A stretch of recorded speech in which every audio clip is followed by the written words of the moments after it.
We all know that good graphics doesn't necessarily mean a good game, but when it comes to MMORPGs, it certainly helps you get immersed in the game's world. MMOs are also the most demanding games for your PC to run, so this video is dedicated to you graphic whores with your $3,000 PCs, and those of you that can't play above the lowest settings without causing a crash. Bear in mind I only mention MMOs in this video that are either fully released or within 6 months of a full release / open beta. At number 10 we have Guild Wars 2. Now this is a game that began its development in 2007 with a release date in 2012.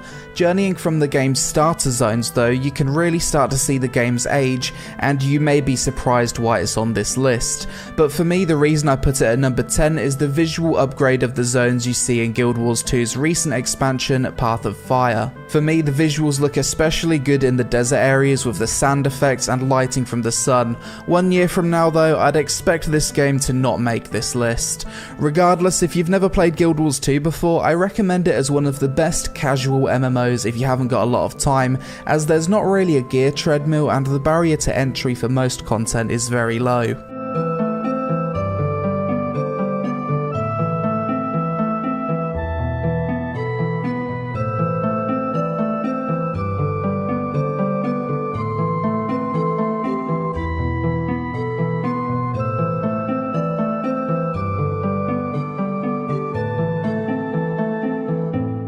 Number 9, Elder Scrolls Online. Similar to Guild Wars 2, Elder Scrolls Online started development in 2007 and after 7 years of development was released in 2014. I think the starting areas of ESO actually look better visually than the starting areas of Guild Wars 2, and as you'd expect, the newer zones generally have the most highly detailed textures with better lighting and effects than the older stuff. If you haven't paid attention to this game since the launch, it's actually in a really good place right now with a good player population and a wealth of content to sink your teeth into. I highly recommend it.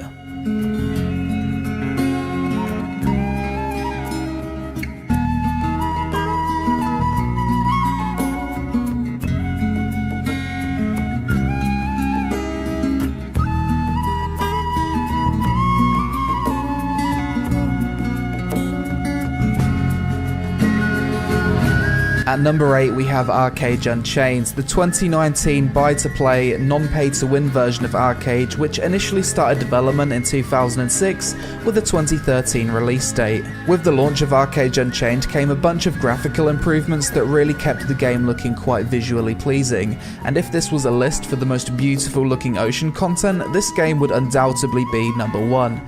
As for the game itself, it's a lot of fun, but the biggest issue it has in my opinion is a lack of structured content that brings guilds together for a few nights every week, which leaves you with a feeling as though there's not really much reason to gear up. On top of that, there's far too many daily quests, so it's a mixed bag really.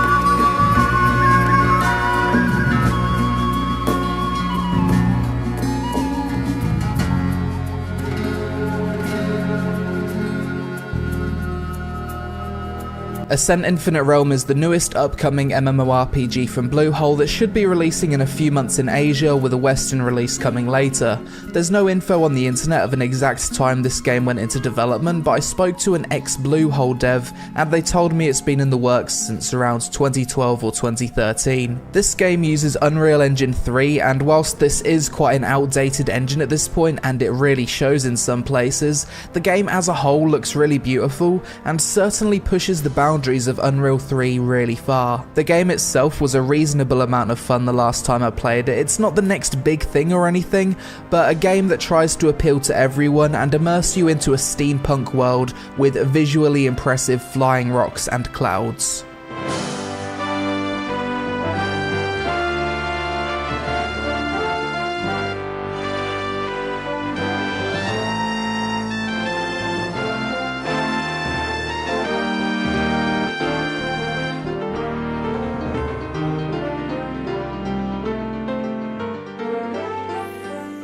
For an isometric MMORPG, Lost Ark has had an astronomically long development cycle, initially starting in 2011 with a Korean release at the start of 2019. Despite this, and the game being made in Unreal Engine 3, this is the most beautiful top-down game I've ever played, and I don't think it's possible to push the boundaries of Unreal 3 further than what this game has. On top of all that, Lost Ark is optimized wonderfully well, and due to its $90 million budget, screams high production value everywhere you look. If you're sick of waiting for a Western release, I have a full guide for how to play this game in English on the Russian servers linked in the description below of this video.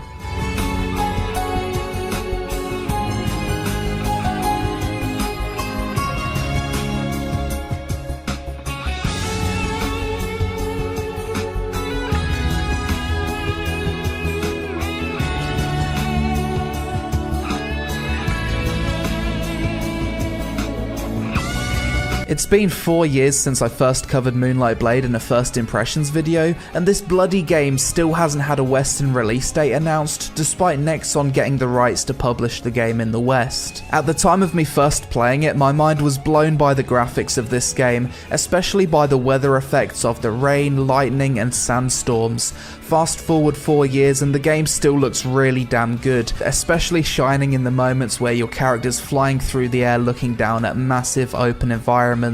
I think I'll revisit this game soon, as it looks a lot better now than when I first tried it.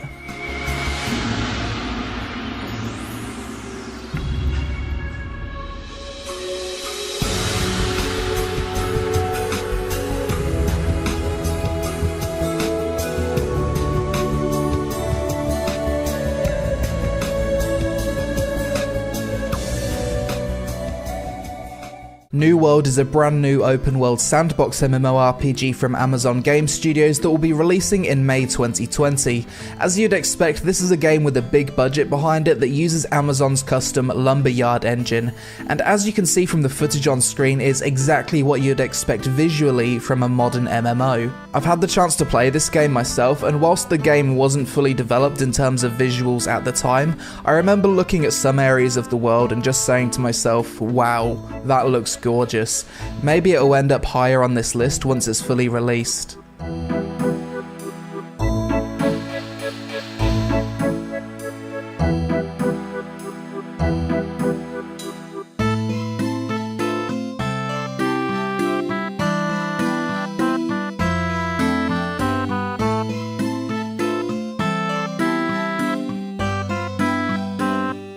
Swords of Legends Online is a Chinese MMO that released at the end of 2018. This game was made in Unreal Engine 4 and features an instanced world, action combat, heavily story-driven linear leveling experience, and a subscription fee past a certain level. Visually, this game is full of vibrant colours, lots of environmental details packed into zones, and an ever so slightly stylized look about it. I played this game last year, and to be honest, most of my fun just came from running around looking at the graphics. As for if this game will ever come to the West, I highly fucking doubt it.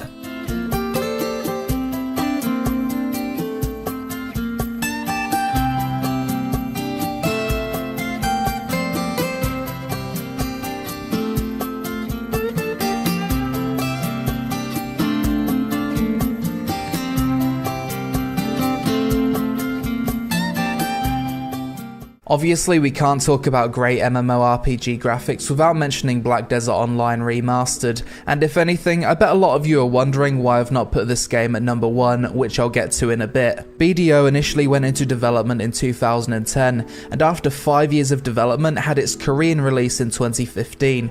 3 years later, the game had a graphical remaster which basically improved the lighting and made everything look really, really shiny. I've had a very love-hate relationship with BDO over the years, and I haven't played the game seriously for almost 2 years now, but something I always loved about the game was just how fucking beautiful it is up close. Like seriously, some of the screenshots people make for this game look like art pieces.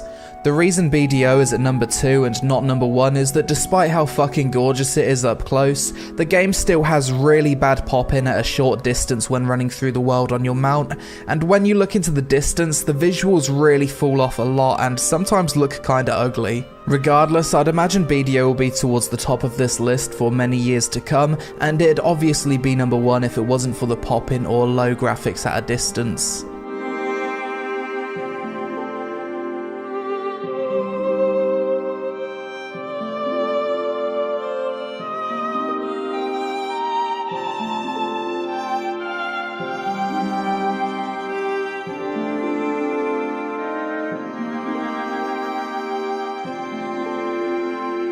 At number 1, I'm gonna have to go with Justice Online. I played this game very recently and the game just looks absolutely stunning. Theme-wise, it's a very similar game to Swords of Legends Online, except the environments are larger and it has a more realistic look to it. Justice Online is an MMO that's using the latest advancements in graphical technology and was even featured at an Nvidia RTX showcase earlier this year.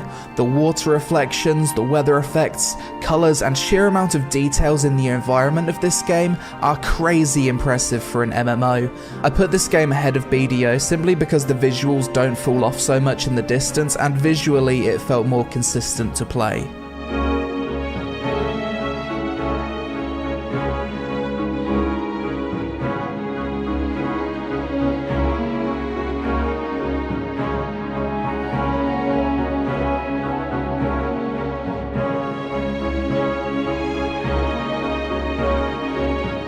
There's a few MMOs I actually left out of this video because I didn't know where to put them. I think Final Fantasy XIV with Reshade installed falls just outside of this list, probably at number 11. I think EVE Online deserves a place on this list somewhere, and it's super impressive how such an old game has really done an amazing job updating its graphics over the years. Honestly, I struggled to place it on this list due to it being a sci-fi game with a lot of vehicle driving, and all the other MMOs on this list being more boots on the ground. Maybe you can let me know where this should be on the list in the comments below. I didn't put Blade & Soul's Unreal Engine 4 update on this list because as of making this video it's not playable and I don't know how it looks in-game yet. It will probably make the list next year though. After that you've got all the upcoming MMOs in development that when released or closer to release will easily get on this list and push a lot of the older MMOs out. You've got Ashes of Creation, Chronicles of Illyria, Star Citizen, Crimson Desert, Magic Legends, Diablo 4, Path of Exile 2, Lineage Project TL, Age of Wushu 2, Project Z, and many more. 1 or 2 years from now, I expect this list should look completely different. But that's it for this video, guys. I hope you can understand that this list was somewhat subjective, and I hope there's not too much outrage in the comments. If you're an MMO gamer or just someone that plays online games from another region and struggle with bad ping, something that's helped me a lot as someone that lives in Thailand is using a ping booster called Exit Lag. This software basically optimizes the route your connection takes to get to the game's server, resulting in better ping. It also acts as a VPN for games that are region locked. You can try it for 3 days for free, no credit card info required, so there's nothing to lose in giving it a try and seeing if it improves your connection. Link in the description below and code the Lazy Peon at the checkout for 20% off. Thanks for watching, I hope you all have a great day and I'll see you again really soon.